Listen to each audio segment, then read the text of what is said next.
Hey guys, it's May and welcome to Midweek Minute. This one's going to be a quick one, but I'm going to have a couple of cool little tips for you. You may have seen them before, but we're going to show them to you again. So I'm going to be using my Critter Christmas because it is Christmas in July. May made it.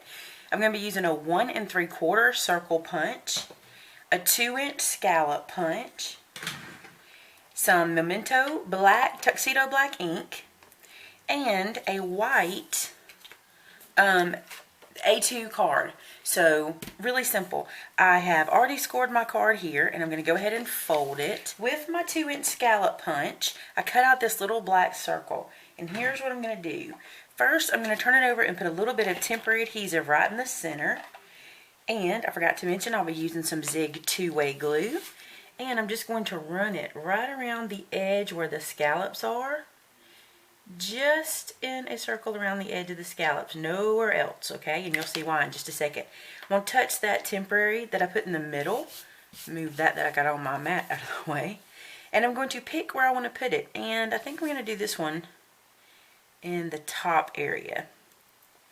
So I'm going to put it in this vicinity. This looks good.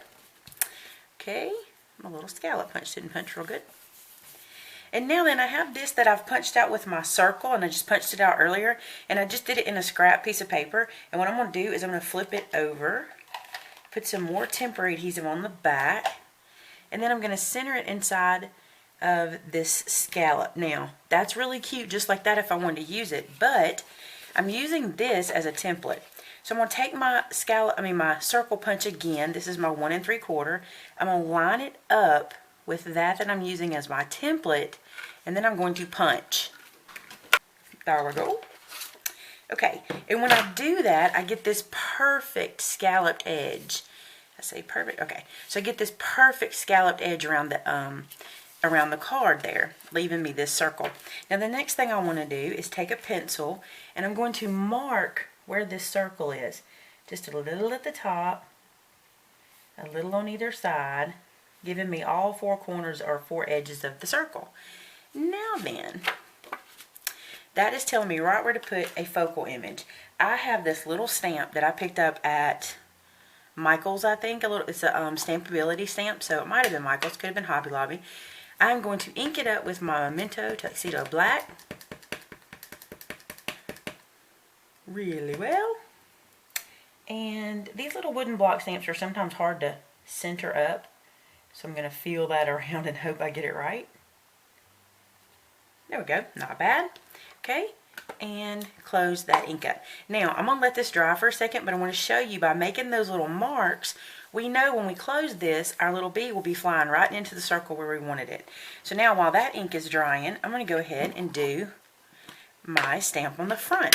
Now, from Critter Christmas, I'm going to use Be Merry. This is the one I'm going to use today. And I will ink it up.